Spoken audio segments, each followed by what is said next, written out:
Assalamualaikum warahmatullahi wabarakatuh. So, hi, good afternoon, everyone. So, today our topic discussion will talking about speech. So, sorry that we unable to conduct our lesson for today because there are some issue.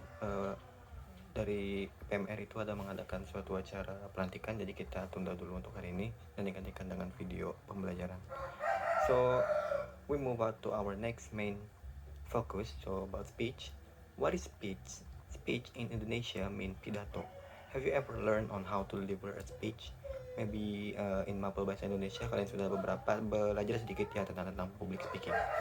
So speech is strong related with public speaking, about how we can talk in front of people or in front of public. So how we can imply this in a very good or a good way. So the first one for sure is we need to understand message or the meaning of the speech text, because if we know nothing on the text, then how we can able to show our gesture, intonation, mimic, or anything else, because this element is key to deliver a good or well speech performance. Like there has some rubric like eye contact, posture, and they are the main keys on how we can make our speech is more valuable. And as example, the sentence like, so let's put our garbage in trash bin, protect our earth, start with a small act. And this one is kind of a little bit of flat because we have no intonation on that. So if we understanding the message or the meaning behind of this word, then we can imply our mimic or our gesture, our posture, atau kita akan tahu nanti apakah kalimat ini cocok untuk diucapkan lebih tegas atau gimana. Jadi yang lebih cocok melalui kalimat ini contohnya kita, so let's put our garbage in the trash bin, protect our earth, start with small act. Nah, kita bisa bikin lebih kalimatnya itu lebih bergaya untuk membuat bahwa ucapan kita itu lebih berkualitas. Apalagi teks yang kita maksud ini kan in English, jadi kalau bisa semua dari isi teks itu kita harus paham. Karena ini nantinya sangat penting untuk bagaimana kita menyampaikan postur, intonasi, dan mimik dengan pas sesuai isi teks tersebut. The second one is to talk slowly. Don't get too fast because it's the one thing that can make you nervous. Hati-hati aja ketika kita membicarakan teksnya, jangan tergesa-gesa, harus cepat. Kalau memang napasnya nggak nyampe ya tarik napas dulu sampai kita relax. Jujur, sampai sekarang pun Ngaka masih sering ngomong selalu cepat, tapi juga belajar untuk tenang dan santai. Because when we talk too fast, it gonna make our pronunciation is hard to heard by everyone. So ini akan mengganggu bagi audiens untuk mendengarkan kalimat kita, apakah nanti kalimatnya terdengar ke lain makna atau ke lain arti lagi, nanti kita juga yang susah. And the third one is develop confidence in speaking by positive mindset. Encourage ourselves to focus on sharing, not to perfection.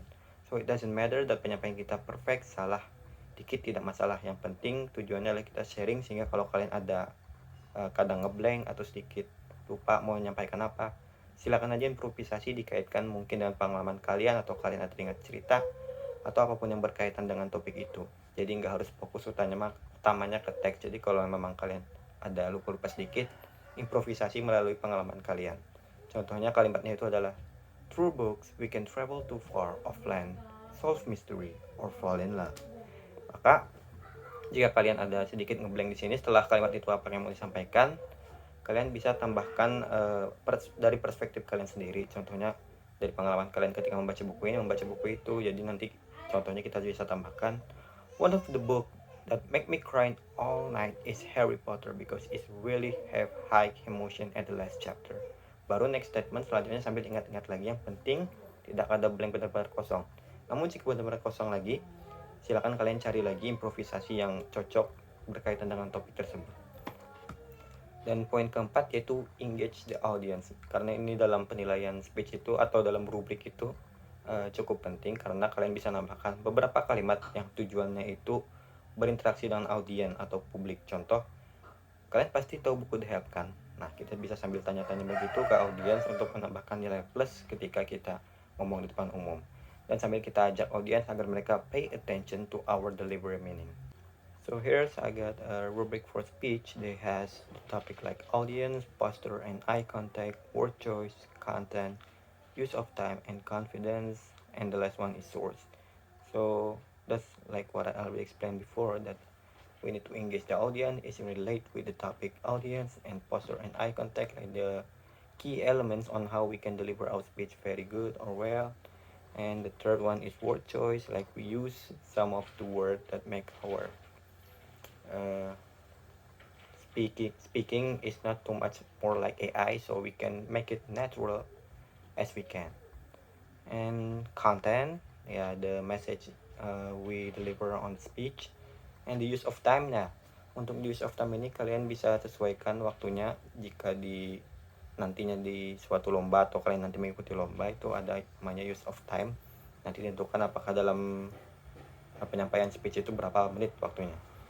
Yang keempat adalah confidence, kepercayaan diri kalian, jadi berkaitan dengan yang tadi juga. Dan terakhir adalah source, jadi kalian bisa menggunakan beberapa source data untuk mengangkat kualitas dari isi teks speech kalian.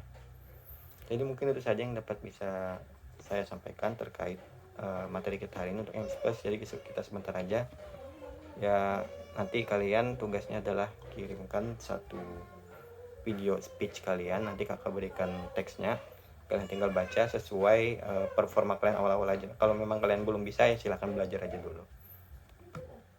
Oke, sebisanya kalian aja. Assalamualaikum warahmatullahi wabarakatuh.